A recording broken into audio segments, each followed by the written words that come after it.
So there is this new thing. Well, it really isn't new.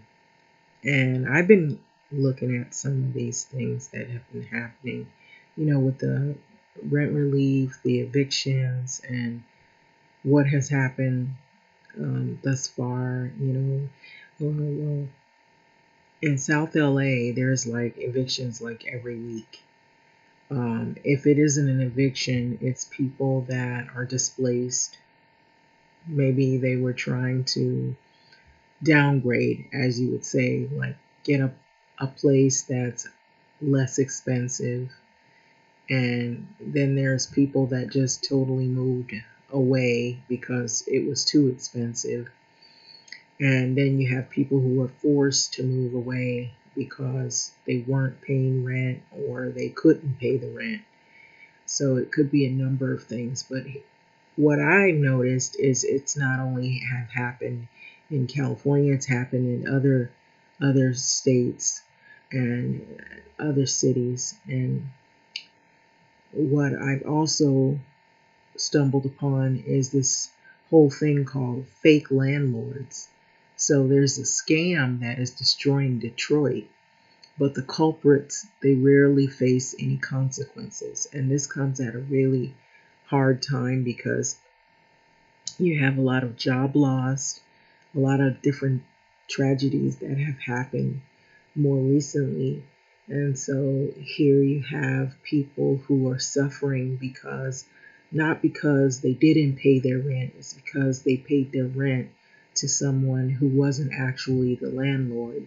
So, as many as 1 in 10 tenants facing eviction in Detroit say that they have been duped by con artists who have sold or rented out houses that they didn't even own. And so this is really sad because that could have been money they would have used to move somewhere else. So normally you would see this happening in areas where it's African American or Hispanic or Latin, maybe Mexican American people that are in communities where they're working communities, and they're maybe low income working communities. And so it's unfortunate. So this story is about June Walker, who is 65 years old. She sits outside her home on Alcoy Street in Detroit. And so she may be one of many victims of this scam that is going on around in Detroit, a fake landlord. So this is by Aaron Inhorn and Aaron Mondre. So this article, it was published in partnership with Outlier Media, a Detroit-based service journalism organization. So Detroit, the day that she made the final payment on her house last spring, June Walker, which we seen here, who's 65, she appeared above right here. It's sad what happened to her. She could barely contain her jubilation. So you're happy when you made your final payment on your house, your mortgage payment. However, this woman was to learn something altogether different. So I was running around the house just thanking God, said Walker, who's 65, who had scrimped and saved for more than 2 years, setting aside most of her disability check and to afford a $550 a month that she needed to buy this $15,000 home. So Walker had transferred the cozy brick bungalow on Detroit's east side since she had transformed it since arriving in early 2019. So back then, the house had no furnace. So she basically fixed up the house. It had no furnace, no water heater, and no plumbing under the kitchen sink, and the basement was filled with sewage, she said. And so this fake landlord scam, there's a video if you want to look at it when you get a chance, and you can hear her talking about what she had went through. This is Walker. So by this April, Walker had made most of her major repairs to this home. So she had gotten to know her neighbor and loved watching her grandchildren play in the backyard. And now, after decades of homelessness, she made the final payment on her rent to own lease. Haven't we heard this rent to own thing before? And I've heard that out here in California and some parts of Los Angeles, that there's this thing called rent to own. They even have like an ad listed for people to look up homes that they want to rent to own. So I always feel like it could be something shady. And so let's get into this. So a weight just lifted off me, Walker said. It's a small little bungalow, but when you pay for something out of your sweat and labor, you feel really good about it. And I can understand that. But then 2 months later, an eviction letter had arrived at her door, and the crushing truth about her house began to then emerge. It's not hers. And so the man who had negotiated a lease originally with Walker in 2019 was not, she had soon learned. So the property manager he claimed to be, and that's how she figured out, wow, this is not a house that she actually paid off. And then the money that she had paid him every month did not apparently go toward the purchase to the home.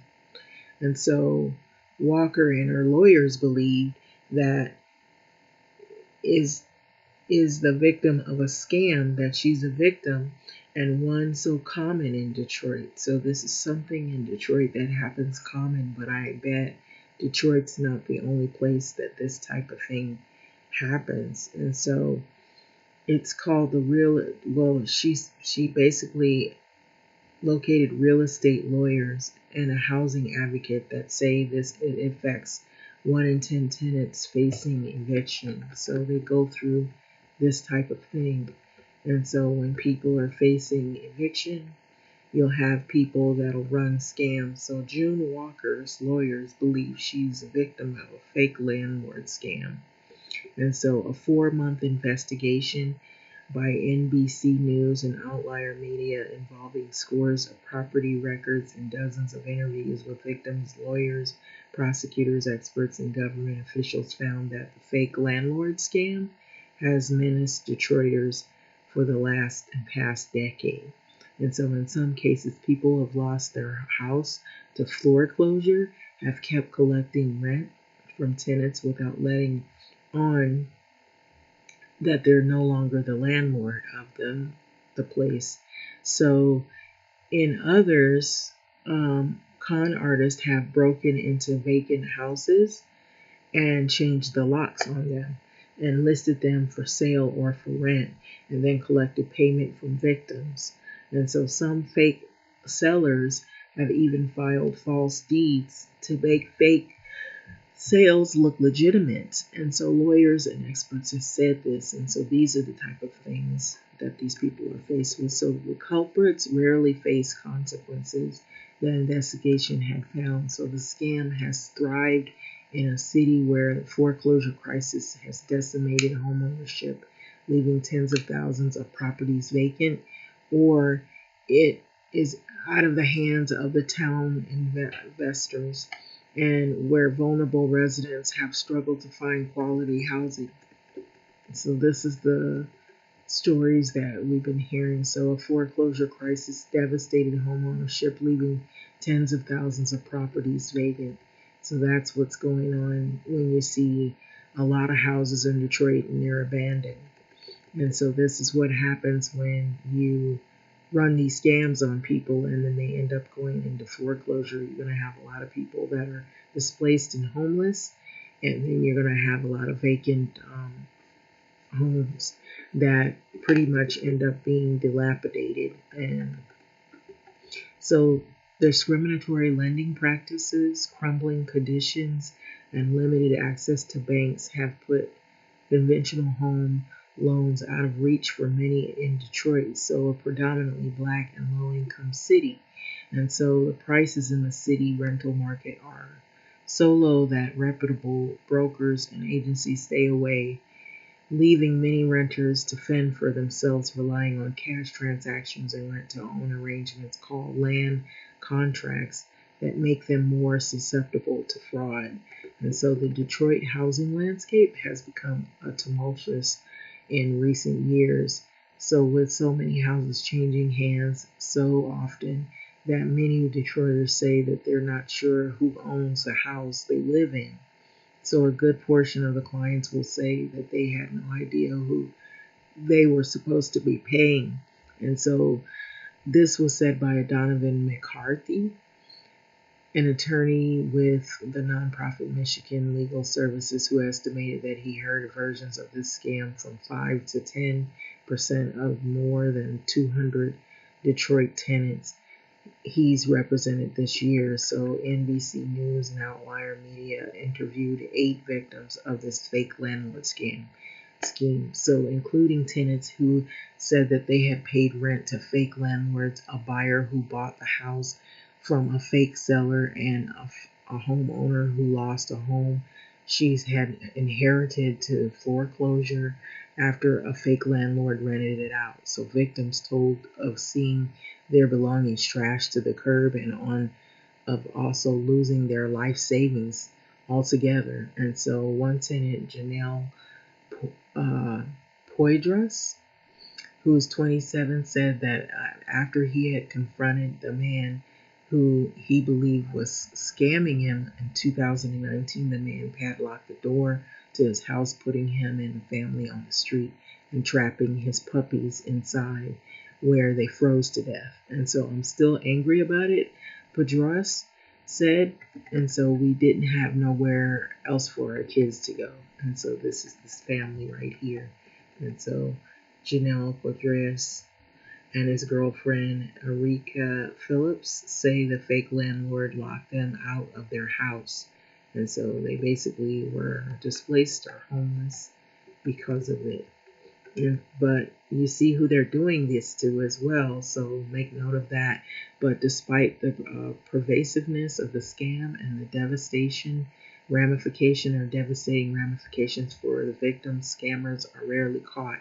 And so lawyers and officials say this, and so people have gotten away with this stuff for years and years and years and years, and they do it because there's no penalty for it. And so that's the problem with this whole thing. This is said by Ted Phillips, a veteran Detroit housing lawyer, who said he's referred cases to prosecutors and been told that there wasn't enough evidence.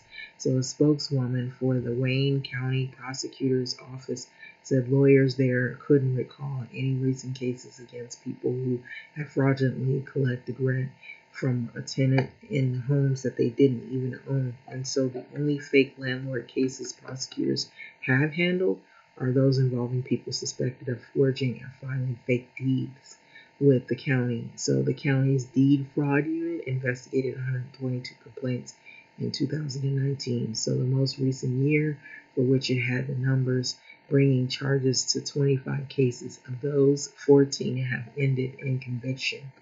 And so now housing advocates say that they need to address this problem is more urgent than ever. And so at the end of the federal eviction moratorium means tens of thousands of Detroiters are at risk of losing their housing in the coming months as the eviction cases make their way through the courts, and the scammers could be waiting for them as well. And so it says 6 million Americans in danger of eviction. So extend the eviction moratorium. So this is what was going on and we still have the pandemic going on. So a lot of people are struggling just to have a place to stay. And so this is a real crisis. So this happens all the time, and it's going to happen more and more because the blood and there's blood in the water, said Justin Smith, and the attorney who represents the property owners and estimates that 7 to 10 of the Detroit tenants and his clients have moved to evict in recent years, reported falling victim to the scam. So people are going to have to move, he said, and you might see scammers that view this as a very fertile ground for continuing this method. So the dream and the euphoria. So Walker first saw her 3-bedroom, 1-bath bungalow in January of 2019 after her previous landlord raised the rent beyond what she could afford. So she was urgently seeking a new place to live. By then, Walker had lost much of her life to a drug addiction. So she had gotten clean 11 years earlier and had been reconnected with 2 adult daughters who are now mothers themselves. So she was determined to buy this house for the stability that it would offer her family, she said. So a friend put her in touch with a man named Maurice, who had said that he had managed properties around the city of Detroit, and that would show her this bungalow that she might want to look at. So it was in a bleak condition. So Walker said, but she looked forward to fixing it up and making it her own, which it looks like she pretty much did. Walker's home was in a bleak condition, missing windows and doors and plumbing, and she arrived in 2019. So you see her here. And so Maurice told her that the owner of the house was a man named Derek and gave her a copy of the property deed that she said. And then the document, which she shared with NBC News and Outlier Media, was oddly cut off and had Derek's last name redacted. And then, but Walker assumed that that was for privacy reasons. So remember that, the whole name should be showing, of course, but she had never seen a deed before. So she said this, so she had really no experience with seeing housing deeds and had no idea how they looked one up on her own, okay, or looked to the one that she had. And so she had no reason to mistrust Maurice, but who had a key to the house and seemed like a straight shooter, she said, so it was just so exciting for her. I didn't pay attention, she said. So these are people who maybe they just really want to be homeowners and they want these opportunities, but they don't know the scams that are out there and they're unaware of what could happen. So the two filled out and signed paperwork of residential lease with an option to buy February 8, 2019. The document shows. Then Walker moved in and she didn't notice that the owner's address was on the lease, had no city and zip code. And so those are real telltale signs. But if you have never seen a deed or you've never seen the paperwork that should be, legally set, where there's a date and a zip code and full first and last name and everything's supposed to be all there, then this kind of stuff that happens. So she never looked into the company. Also, it said he worked for the city manager group, which does not even appear to be legally registered with the Business Bureau, of course, in Michigan. So Walker spoke to Derek a few times by the phone. Once, when she was trying to get the utilities put under her name, discovered old water and an electric bill from prior tenants before. And so I guess it didn't click yet, but she said that Derek told her that she had needed to pay them herself. And so she lived by the candlelight, drinking bottled water for the first weeks. And then this is what happened when she first moved in. So she basically was trying to, get herself settled in. So she had to make do with what she had, of course. But she said that finally getting water into the house in March of 2019 and power in April. And after settling in debt, utility records show. And so she tackled the repairs. She repaired the house. And then with the help of friends and donations, she and her friends said they were replacing rotting wood in the floors with new tiles and wading through filthy water and snake the basement drains out because they were backed up. So June Walker, she tightened a light bulb in the basement, which was filled with water when she had bought the house. And so you can see here where they have done a lot of work. So the day that she made her final payment, the last spring, was one of the euphoria for her. So she was so excited. She thought, oh, I finally bought my own home. For a person like to meet to be a homeowner, someone with $700 a month income, and to be able to buy a decent home and a land contract and get it finished, that was an accomplishment for her.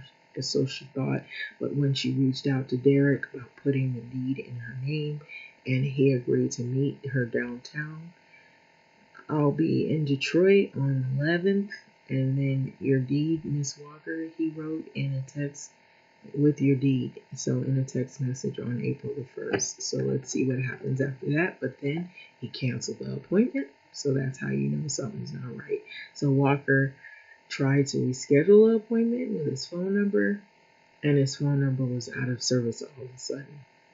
She noticed that it didn't work. And so when she called Maurice, who had collected the rent in person each month, she discovered that his number too had been gone. So all their numbers were gone, delete. So everything is lost. The housing situation in Detroit has been chaotic since 2008 when they had that big, foreclosure that had took over. It seemed like it spread it everywhere, not just Detroit. It was here in LA, and it was bad. That's those subprime loans. So when mortgage prices cost more than 65,000 Detroiters their homes, a Detroit News analysis found. So that followed a wave of aggressive tax foreclosure that saw Wayne County officials seize 1/3 of all Detroit properties for tax delinquency, and so including homes whose owners owed as little as $1,000 in taxes. So by 2017, when the county began to reform its foreclosure policy, so many Detroiters had lost their homes. That city, that once known a bastion of homeownership, particularly black homeownership, had become a majority of renter city for the first time since 1950s. And so as displaced Detroiters have looked for new places to live, they have run up against mortgage industry worry of investing in areas with low property values. More than 3/4 of all homes in the city last year were bought in cash, especially those with lower price points. And so these sales didn't get the scrutiny and attention. So safeguards like title searches and mortgage companies bring to purchases. And so adding to the problem is that the fact that many homes in Detroit are in gross repair. So we saw like a little still picture, and you're going to see some more pictures of houses that are really, really messed up and in gross repair and dilapidated and look like they're about ready to fall apart. Like if you step your foot down, that your whole foot can go through the floor. That's how it looks weak, like it's like not been taken care of. And so it would cost more to renovate than they generate in rent. So they rather do the holding the house hostage and just rent the house out. So that created incentives for investors to sit and wait and leaving properties vacant. So that's why you see a lot of vacant properties in Detroit, and it's left tens of thousands of unwanted, often blighted properties in the hands of Detroit Land Bank authorities, which was created by the city to manage vacant properties and return them to a productive use. So if you look at the still pictures here, this is with many Detroit homes costing more than renovation than they generate in rent. So properties are often left vacant and blighted. So this is what you're going to see in most areas out there. So critics say the land bank, which owns over 64,000 empty lots and 13,000 houses, making it the city's largest property owner, bears some of the blame of the pervasiveness of fake landlord scams for failing to keep tabs on its properties. And so this is what you're seeing here in Detroit, and it's really sad. So the authority acknowledges that it isn't always able to make contact with people living in the estimated 2,400 occupied houses it owns, allowing scammers to break into the houses and then credibly pose as landlords as well. So we are certainly limited by the size, scope, and the budget. So Alyssa Strickland, a spokeswoman, said, adding that the authority is working diligently every day to connect with people living in land bank owned houses. And so the land bank created a one-person real property integrity unit early last year to investigate reported um, scams and fraud, and since referred 10 cases to the police, Strickland said. So some of those cases are now part of a deed fraud investigation that the police are pursuing. And so the department officials say this. So we're doing everything that we can to hold those individuals accountable, said Police Captain Jerry Johnson Jr., adding that the department is aware of the prevalence of the scam, but says that the cases are very complex and often involve people using fake names and fake IDs. And so this is what people have to worry about in Detroit. And I believe it has happened here in LA, because I have seen ads where they are saying rent to own or lease to own property. You can look at these photos of pictures of houses, and they want you to give them information right away. You might not even be able to get to the point where this lady Walker went and actually moved into a house. What they might even do here in LA is like just get your personal information, your pay card, and just take money from you, and then never show a house to you. They're just showing photos to you, and you think you're going to go and see in a house, and you never see these people, and then they shut off their phones and everything, and you've gotten your money. And so we've gotten a lot of scams up this way similar to this. So Mayor Mike Duggan, his office referred questions to Lawrence Garcia, the city's top lawyer, who said he had tripped across anecdotal examples of the scam when he was in a private practice, but hadn't put much thought into the problem since joining the administration in 2018. So he suggested that some of the city housing initiatives announced this year could help, including a program funded by the COVID relief dollars to make lawyers available to tenants facing eviction. So there's no way that the landlord is going to be in compliance with the rental registration ordinance if they don't even own the land, he said. And so how Detroit went from booming metropolis to shrinking city. And so that's additional reading on Detroit's issues. And so as for police, it's not clear often if they had even hear about these scams. Of the 8 victims interviewed by NBC and the Outlier media, only one contacted authorities, so others said that they feared retaliation from the scammers. So Pedrias, the couple we saw earlier, who their puppies were frozen to death and locked in and trapped in a house, and they were locked out of their house. The renter, who had said that he had lost his puppies, of course, said that he didn't call the police because he doesn't trust them. Because, there's been a history of police not really doing right by people of African American ethnicities, where they've been extremely brutal, or they've been look at us as the criminals, or you're getting shot at, or they think maybe you broke into your own house, or you're stealing something, and it turns out it's yours. How can you steal out of your own car? Things like that. And so there's a lot of distrust in who they really are protecting and serving. So you feel like you're in the middle of this thing here. There's the bad guys, and then there's the good guys who are really bad guys playing the good guys, if you get what I'm saying. So it says McCarthy, the Michigan Legal Services, said that many of his clients are too focused on finding new housing to file a report.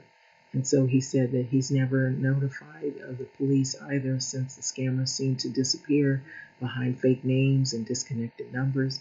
And so we've all become resigned to the fact that this happens all the time, McCarthy said. So we kind of say to the clients, look, you got screwed, so let's move on. So we have to help place you into housing and help you negotiate something with the current owner, but there's no way you're going to get that money back. And so this is what happens when you don't really do your homework on all these issues. You have to look at the bad, so that you can hope that you don't fall into this trap, that you can prevent more people or yourself from having to go through it. So when the police gets involved, It's usually because that they have gotten a call from the homeowner complaining about squatters in the house. But this is a different scenario that often doesn't end well for the tenants. This is said by Phillips, the lawyer who also leads the United Community Housing Coalition, a housing assistance program. So often the police response will be, "You got to get out, everything is lost," Phillips said, and adding that many scam victims never get a chance to plead their case in court because the police push them out. And so that's the other thing, seeing them as squatters rather than tenants. And so that paints another picture of the situation. But look at the ones that are involved in this situation. They tend to be black residents, and so you're already discriminated. Now you're looked at as, oh, you were a squatter, and really you were taken for advantage of. You were taken for a ride by somebody who was just basically scamming you out of your money. And so it says that rather than the tenants entitled to the legal protections and eviction process, so they don't view them as actually people that have been scammed, they view them as squatters. And so that's devastating, Phillips has said. And so just imagine everything that you own has been on the curb and been put out there and in a big dumpster. And so police departments guidelines call on officers to refer to cases to the courts rather than remove people from the homes, Johnson said. So remarkably shady. So when Derek and Maurice appeared in April to Walker, they began to get worried. Okay, or when they disappeared actually in April. So they began to get worried. So she knew something wasn't right at that point. That's when she knew it was already way past late, and she finally knew something's not right. You notice they hung on with her in there to almost the very end. So then in June, she opened her mail and found a summons accusing her of trespassing and ordering her to appear in the housing court. So it made her look like she was doing something wrong when something was totally, that she was a victim and something totally wrong was being done to her. So it was the other way around, but they flipped it around on her and made it look like she was the one doing something wrong. So she got a summons to come to court, and she checked the envelope to make sure it had her name on it, and it had to be a mistake. So she was like, this can't be about me. What did I do wrong? Of course, which is a normal reaction, you see. So I had purchased this house, and I had a receipt for it, and I had the lease to show them. So, I'm 65 years old, and you send people stuff like that, they're liable to have a heart attack. And so that's her way of saying, why would I do something, and I know I spent all my hard-earned money into this house.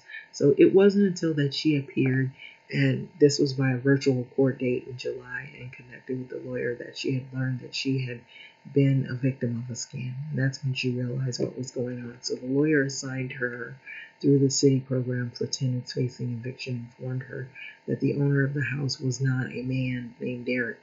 And so that was not true. So when Walker had moved into the bungalow in 2019, records show that the real owner was a Pennsylvania company called RHMS Group, which bought the house in 2017 county tax auction for $8,000 or $8,500. And so RHMS, which owns nearly 70 properties around Detroit, sold the house on June the 2nd to a Florida company. And this is a different company called Bocaf LL Limited Liability Company for $25,000. And so 3 weeks later, the court shows this record of Bocaf filing eviction papers as well. So the company had no idea that Walker had been paying or making payments on the house. This was said by an attorney, Randy Lesvasser, whose firm represented both Bocaf and RHMS. And so these people just came at her, and she was like trying to figure out why are you doing this to me? So Walker was baffled by the timing of the sale, and this had occurred after she had spent 2 years improving the house and paying off the contract. So I had been here openly, she said, and so how did they not even drive down the street and look at the house anytime in 3 years? So I was just like, this is Detroit, and we don't even care. So we got this house, and we're going to let it sit here vacant, all messed up, and destroying other people's property values. So Martinez Zumansky, the president of RHMS, said that he believed his house was vacant in 2018 until he had sold it in June. So Zumansky, who lives in California, said that he had spent $15,000 renovating in the property in 2018, but declined to produce records of work that was done to the house. And when told of the condition that Walker said that she had found the house in 2019, Zamansky said that he had been scammed by a contractor who billed him for the renovation work that was never completed. And so the contractor denied this, saying that he and Zamansky had disagreed about construction costs. So Zamansky said that he travels to Detroit several times a year to keep tabs on the company's houses, and though he is not certain whether he had visited Walker's house. So Detroit is remarkably shady, Zamansky said. There is a reason. The reason that is happening in Detroit is because there is an unfortunately naive population there who doesn't know their rights, and they don't know how to research things or look into things, or there's shady people who are trying to take advantage of that as well.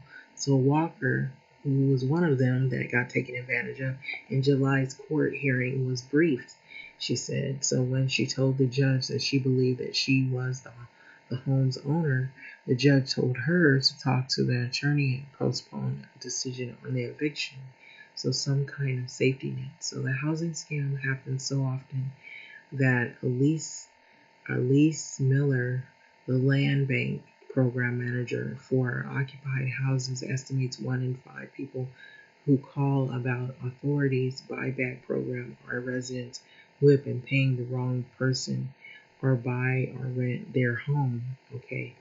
And so the buyback program, which Miller runs, allows residents of land bank houses to become homeowners if they can prove a legitimate tie to that house and meet other requirements such as attending homeownership classes and making $1,000 down payment. So many applicants are former owners or tenants who remain in a house after a foreclosure incident. So, but a sizable number, Miller said, are people who were scammed.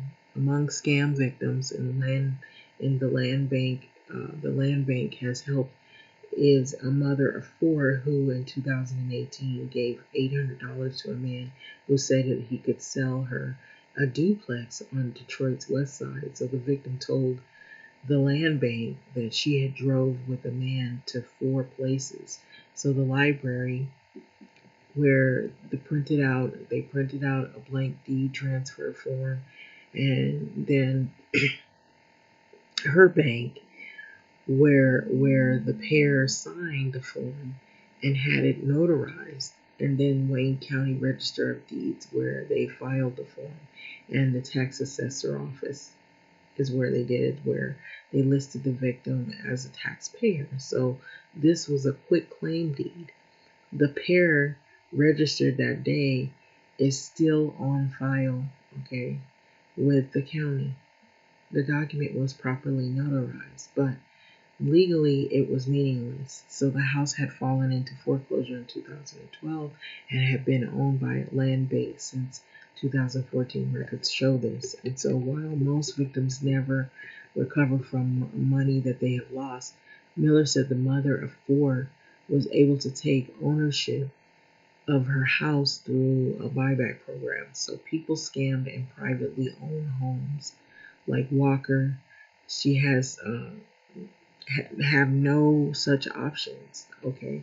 And so that's why the advocates say that Detroit leaders need to take aggressive steps to prevent scamming or scams, starting with the thorough review of the city's housing protection. So this is why they were talking so much about housing rights and housing protection. Even here in LA is the same thing. And so we need a statewide systems change to be able to stabilize housing in Detroit, and we need everyone working together on this. This was said by Anika Goss, who leads the Detroit Future City and Economic Development think tank. And so this is basically another still photo of a house that was pretty much left abandoned and dilapidated. So it's a vacant house in Detroit. You see a lot of these. And so Jim Shafsma, a housing attorney with Michigan Poverty Law Program, called for a robust information campaign to alert people to the scam and to the value of doing a title search to make sure that the person that you're dealing with has the authority to legally conduct this transaction.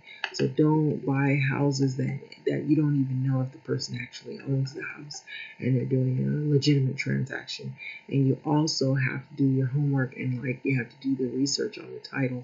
So the city needs to arm nonprofits and churches with the tools to provide housing advice to people before they buy or rent even.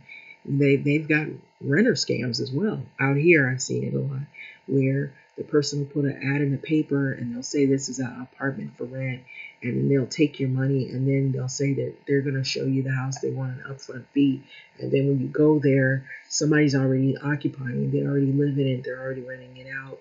And so basically, there is nobody that shows up to show you the apartment because they just basically did a scam to get your money. And that's usually what happens. And then people find out and they're using these little systems. You can go online and send money through online electronically. Don't do it. Don't do it. You got to be buyer beware, renter beware. So there's so many scams, and it's probably going to even be worse now since all this eviction because of the pandemic and people being displaced. And so this is what we're seeing, and it is also causing financial harm to communities in great detail. So the city needs to arm itself with nonprofit churches and tools to provide housing advice to people before they buy and rent. This was said by Lee Ann Adams, a senior vice president of national initiatives with the Neighborhood Works of America, our Neighbor Works of America, which launched a program. This was last year, recalled StopHomescams.org, and so you might want to look at that. And so that's basically something that can be looked at. There's a website. So the Detroiters also need access to legal counsel when facing eviction, even after COVID relief dollars have dried up, Phillips said. So justice has to be done about this. And so the next hearing in Walker's eviction case is scheduled for Friday. So Phillips, who is part of Walker's legal team, said that unless Walker can prove a connection between the man that she was paying the property's former owner, she's not likely to be able to claim ownership. So her best option might be to work out a deal to buy or rent the house from the current owner that she said that is actually the owner of the house. But it's not clear if the owner will agree to do this. So Levasseur, an attorney for BOCAF, filed a motion. This was October 20th. And so asserting that despite claiming in the court last summer that she was the owner of the property, Walker had not shared valid proof of that claim. So the scams like this don't only affect tenants, Levasseur said, but in an interview last month, but they also create a headache for property owners stuck with tenants that they didn't choose. So in some cases, his owners or homeowner's client work out a deal to allow tenants to stay. Other times, he said, we have to arrange for them to move out. And so as Walker prepared for the hearing, she said that she had wished that she had a place to turn for help earlier on, of course, I believe, but both when she had signed her lease and later then she had trouble getting the deed to put in her name. Those were when she should have knew something was going on, but there should have been some kind of safety net, step by step, to tell you what to do, she said. So she believes that the city should have a fund to help people who are victimized by these type of crimes. So she said that she wouldn't even consider the possibility of leaving her home right now. But justice has to be done, period, she said. So we've got to come up with a remedy for this, and it's got to be justice. And so that's basically the article. I know it's pretty lengthy, but if you take a look at these homes, how they look, And I saw something where this guy, he was just buying up all of these properties in Detroit, but he was buying them for like $1. Now, I don't know if it was legit or whatever, but he said he actually owned them, but they were dilapidated houses like the one that we just saw. Houses that had been left abandoned just like this in Detroit that you're seeing right here. And he said he was buying for as little as $1, but you don't want to live in them because there's so much repair that needs to be done. But he was buying it because he wanted to buy the house and the land. He knew that was going to be his. But what they are doing with them, I've yet to know. Maybe they might be part of these scams. I don't know. But I know I saw where the guy, he said all they did was buy these properties and they bought them for a little or nothing. And then they just resold them to other people. And I guess they were trying to flip houses that look like this. How do you do that? But I mean, people have ways of doing things. I mean, think about it. They were collecting rent from people who didn't know anything about deeds, what they look like, and transactions on homes, and you know what types of things happen when you become a homeowner in terms of how things are supposed to be legitimized. So this is what happened, and so you have a lot of these homes. Because I was looking at another documentary where they were showing rows and rows of streets with homes just like this. And some of it is too. Detroit used to be like the Ford industry or the car industry. They had factories, and so a lot of those factories had closed up. People lost their jobs. The factories, the jobs, they went overseas. And so that's why you hear a lot of people saying, how come we can't have this like they used to be, where they're made in USA, and keep the jobs here so people can work.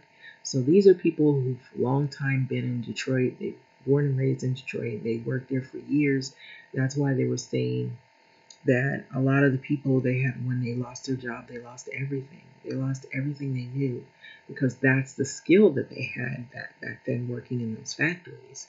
And so when they lost that, they lost everything. And they're like, you see some people, they're like working like these little like 9 to 5 jobs that don't pay very well.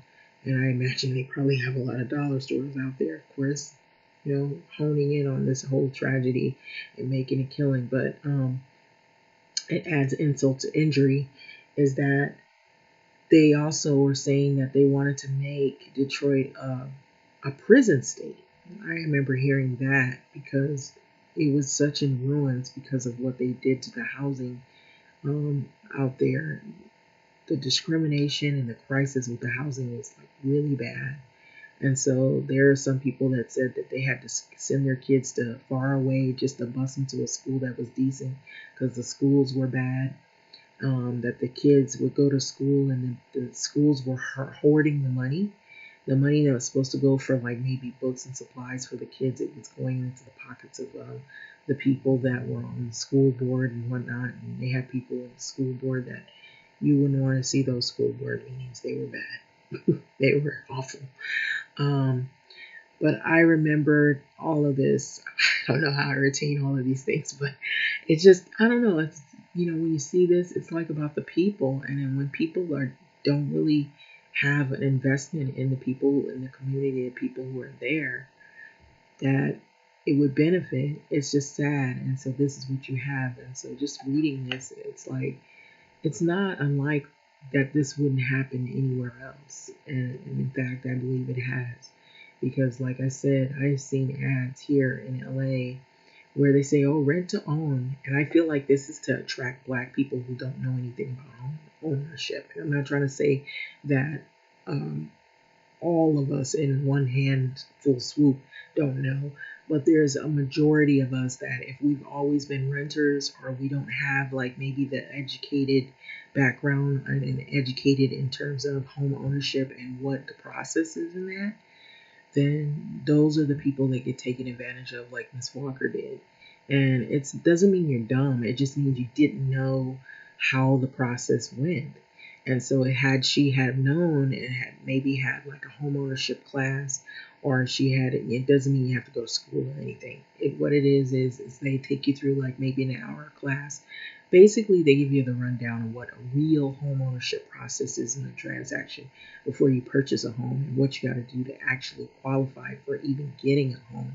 And so, if she had have known all of this, then maybe she would have known right off the bat, oh, these are scam artists. There is no way, Jose, I'm not moving over there. But she didn't know. And that I know there's a lot of people out there. And two, what drives people to be gullible or vulnerable is you want so bad to be a homeowner.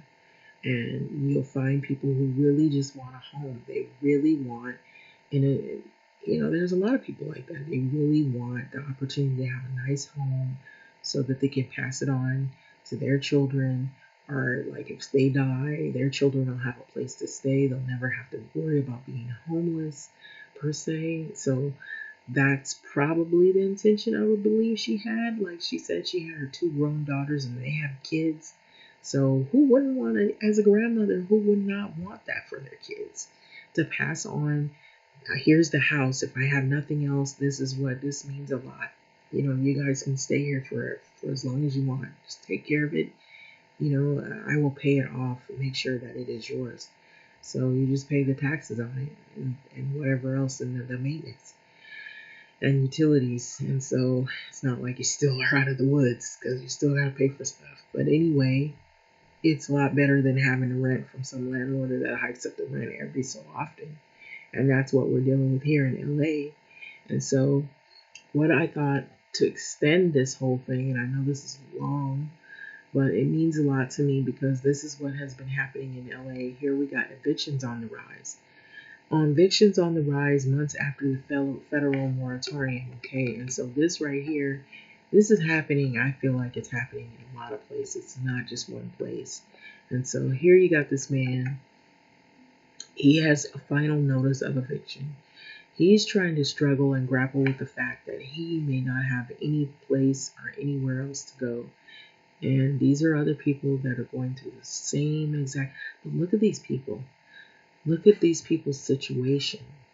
Physically, they are disabled or they have a disability. They have something going on with them where they're not able to afford to just leave, or maybe they spent all their life savings, or maybe all the money that they have left is where they're at, and that is it. And so this is the scene that we've been seeing even here in South LA, where there's a U-Haul truck or there's packing trucks and people moving like every week. And it's sad. And these are the scenes that we're seeing here. The uncertainty, people having to collect all of their stuff and figure out where they're going to go. And this is, people that are already well into their retirement age and they have just not only physical disabilities, but they have health issues. And so where are you going to work with health issues like this? Look at all the pills this man has to take. And so I'm giving you a picture of what we see here in South LA. This happens every week. You see U-Haul trucks and they're hauling people's stuff out.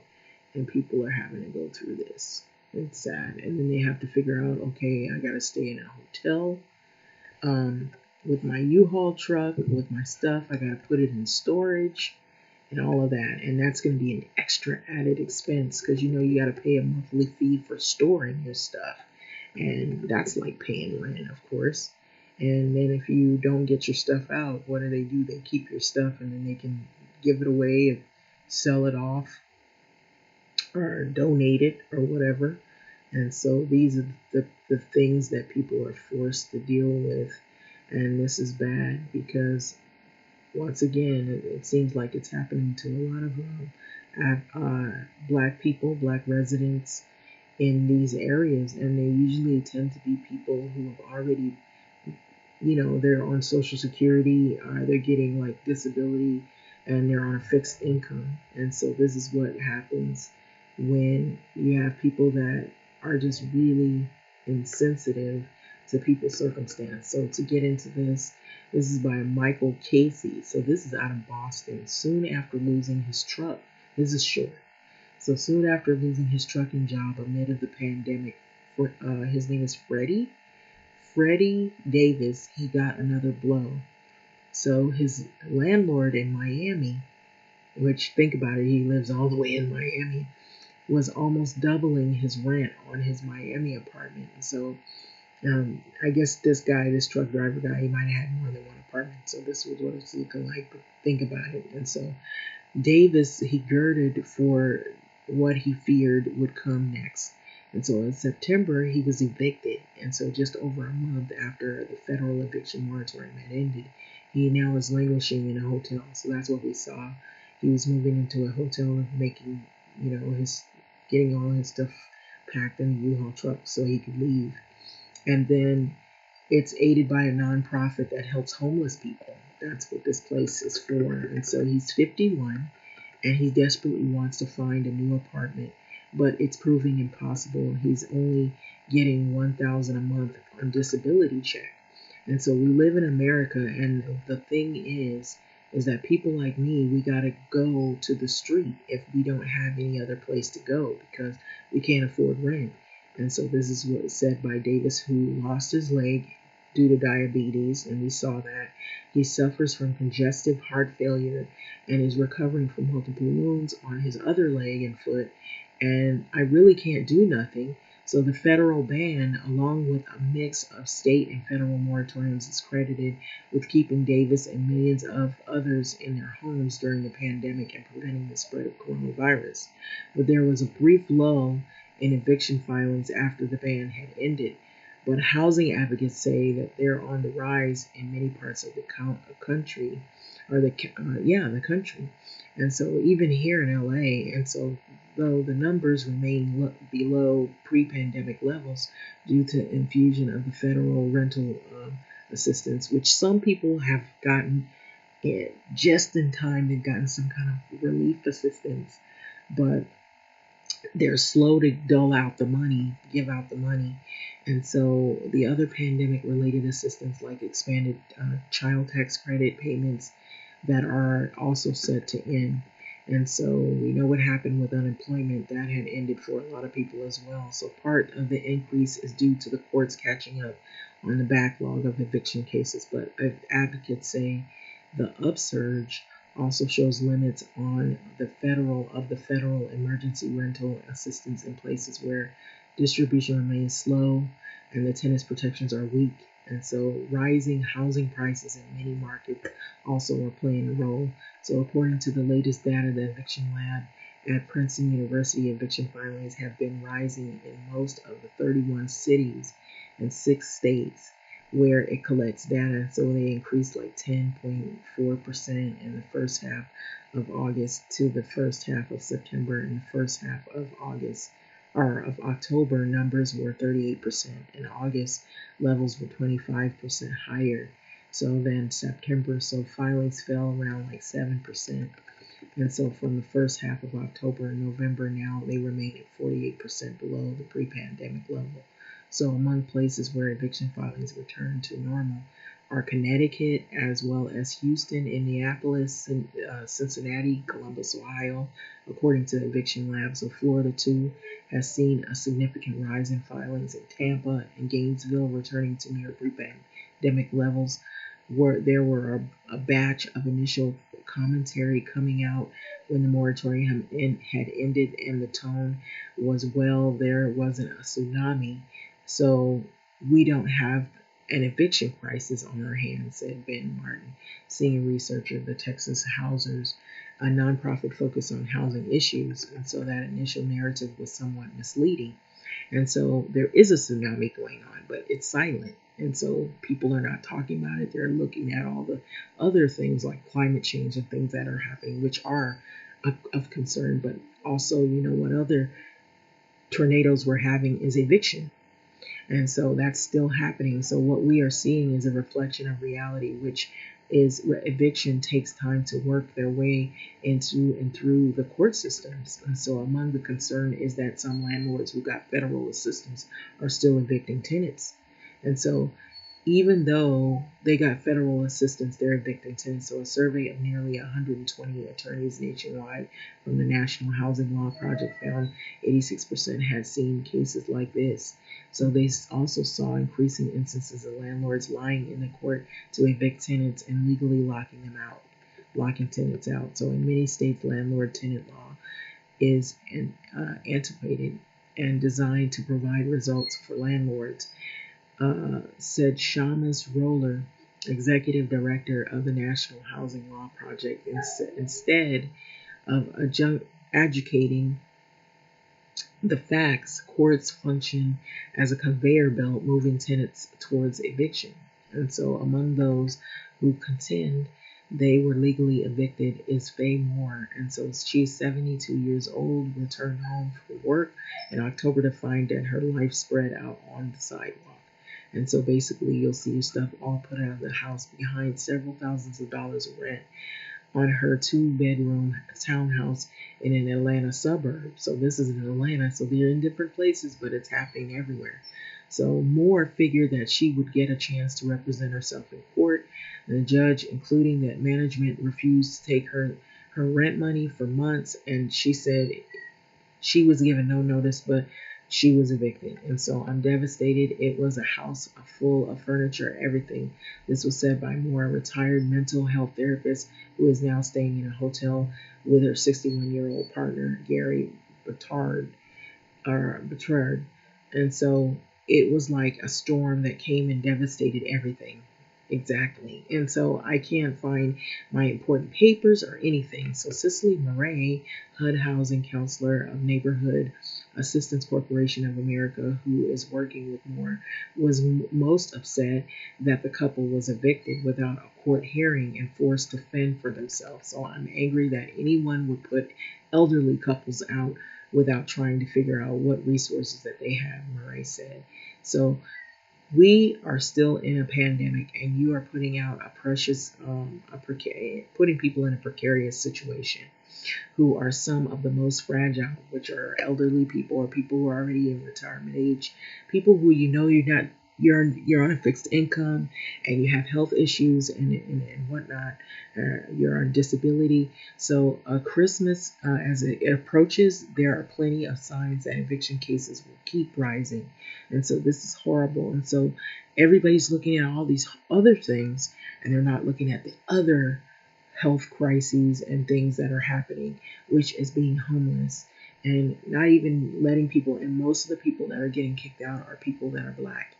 And so, and according to the U.S. Census Bureau household pulse surveys, those saying that they weren't confident in paying next month's rent increased about 5 million at the end of September to 6.3 million in the latest data. So landlords, especially smaller ones who own a handful of apartments, have also struggled.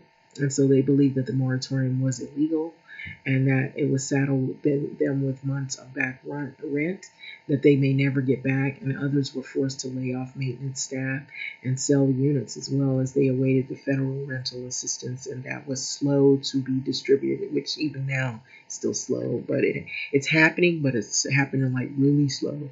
So some localities have lagged behind in getting out their portion of $46.5 billion in federal emergency rental assistance.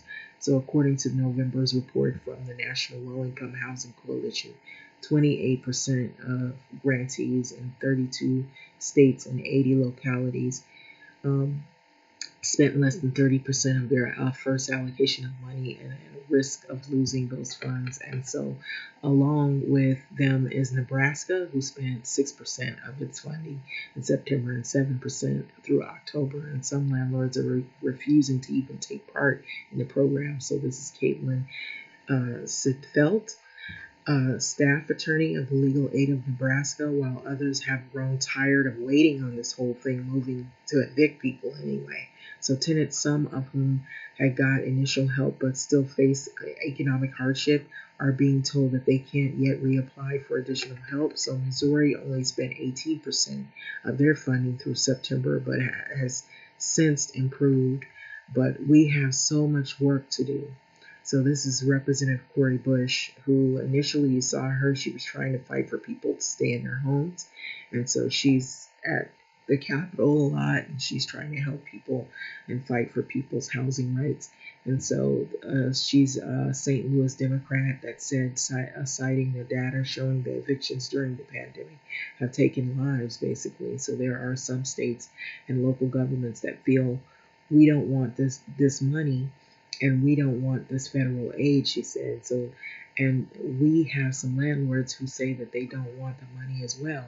So that's what makes it even much harder for the money to be dispersed. So that's what's going on. So Gene Sperling, who is charged with overseeing implementations of Joe Biden's $1.9 trillion coronavirus rescue package, said that some increases in eviction was inevitable after a ban ended, and but fortunately, because the emergency rental assistance program is now paying full back rent for 500,000 renters each month, the eviction tsunami that experts fear has not actually occurred in the fashion that they thought it would, he said. But on the flip side, there are states and cities running out of rental assistance as well, so they're running out of money. So the Treasury Department expects that the upwards of $30 billion, or about 2/3 of the money, will have been spent on allocated at the end of the year. So as the law dictates, Treasury is expected to begin reallocating funds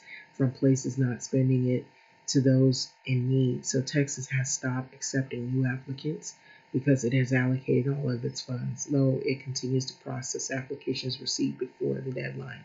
Oregon stopped taking new applicants for now, and so the state of New York has spent or committed nearly all of its money, and has Philadelphia and California soon exhaust its funds, while Atlanta has closed its program to new applicants. Austin, Texas also stopped taking applicants. So it's particularly concerning that a number of these programs are now shutting down because all the funds have been expended or obligated. And so this is said by a Peter Hepburn Research Fellow at Eviction Lab. So in the end of this article here, which I thought it was going to be short and isn't that short, but it means a lot. I'm really invested in this because this is people's lives, basically. So if the funding gets removed, landlords may have less incentive to work with the tenants. That's if the funding is gone. So it mentioned a lot of cities. You notice that? And so this is what people are seeing. So look at this guy here having to move all this stuff out. He has this notice, and he's got this disability. You see this couple here. These are not people that are like, oh, I'm going to go out and look for a new job. These are people that already worked most of their lives, and now like they might have like a physical, disability. They're on disability Social Security. They spent all of their monies and the money they did have, and they were affected by the pandemic. You also have families that have gone through this. Here in South LA, this has happened. It's happening everywhere in Atlanta, in Detroit. Like I read that story about the fake landlords, and look who it's hurting. So they haven't really made much of an uproar about it. You notice that? And so what we've been hearing is coronavirus, coronavirus, coronavirus, and all of this. But what about the eviction virus that's happening in full time? And so that's what I wanted to make mention of. It's just really sad. I just thought this was a 2-for-1, but it all coincides. It all goes together. And so you have crises upon crises happening. 2020, people said it was bad. This is an extension of 2020. That's the way I look at it. We still have racism issues. Clearly, I feel this is part of it because most of the people you see that are being impacted heavily on this are low income. There's discrimination. The haves and have-nots, the low income, and the people of color. And so, with that being said, it's just, where is the end to this? Where is the end to this virus? The virus of eviction.